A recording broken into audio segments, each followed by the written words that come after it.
In 1964, a 28-year-old mechanic named Victor Hale borrowed money he didn't have to buy a failing metal factory on the edge of town. For the first 6 months, he slept on a cot in the office. He ate canned soup for dinner, and he missed his daughter's first birthday because a machine broke at 2 a.m. If his factory failed, he would lose everything. Fortunately, it didn't fail. 10 years later, he had 80 employees. 20 years later, his company supplied parts across the country. And by the time he retired, it was worth millions. His children grew up comfortable, and his grandchildren grew up wealthy. And 60 years later, those wealthy grandchildren sat in a quiet boardroom. One of them asked, "Why don't we just sell it and split the money?" The room went silent. None of them remembered the cot, none of them knew about the canned soup, and none of them had ever stayed up till 2 a.m. fixing broken equipment. First one nodded, then another. To them, it wasn't a life's work. It was just an asset. The conversation in that room would explain why most family fortunes disappear within 3 generations. The conversation wasn't unique, and across thousands of families, the same conversations happen sooner or later. You see, the first generation builds, the second maintains, and the third usually sells. Wealth advisors have documented this pattern for decades. In many studies, around 70% of wealth transfers fail by the second generation, and roughly 90% by the third. And no, it's not because of market collapse. It's because the next generation inherits assets without the structure or the mindset that built them.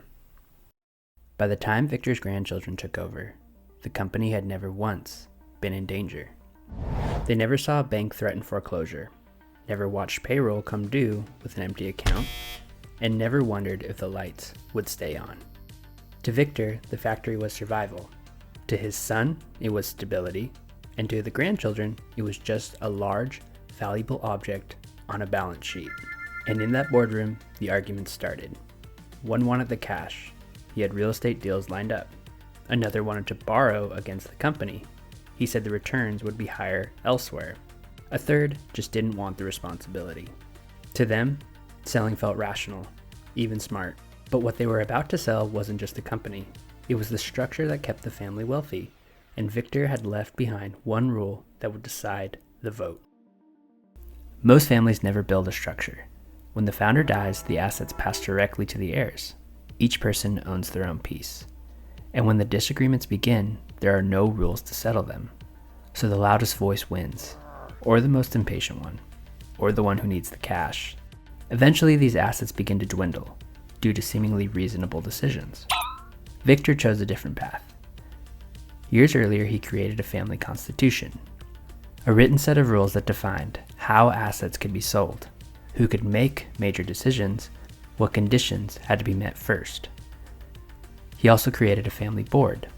No one could vote on a major decision unless they had 5 years of work outside the family business, relevant degrees of professional credentials, independent board approval for major asset sales. So when the grandchildren voted to sell the factory, the board checked the rules. The answer was simple. They weren't allowed to. Not yet. In most families, that vote ends the story. The heirs sell, the company changes hands, and the family name comes down from the front gate. For a few years, life improves. Bigger houses, faster cars, and more freedom. But the income-producing asset is gone. 10 years later, the money is thinner. 20 years later, the fortune is fragmented. And one day, when the money is all gone, someone in the next generation takes a job at a company their family used to own. This is the weak path. But in Victor's case, the structure held. The sale didn't go through. The company stayed inside the family system. Profits were reinvested and new leaders were trained before they were ever given authority. The factory kept running. Not because the grandchildren were wiser. It was because the structure was stronger than their impulse. That's the strong path. Structure. Wealth rarely disappears because of one bad decision. It disappears because nothing was built to hold it in place. Money moves, it's supposed to, but without structure, it'll drift away. Every generation grows up in a different world, Without rules, discipline fades, priorities shift, and the system that created the wealth slowly dissolves. Some families work hard, earn well, and still end up starting over. Decades of effort pass through their hands, but nothing compounds beyond a single lifetime.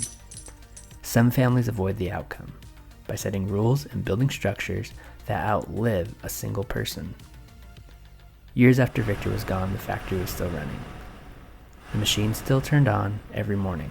The workers still walked through the same front gate, and the name on the building was still his. Strong systems let effort outlive the person who created them. This channel is about those structures, the ones that keep a family house standing when the founder is long gone.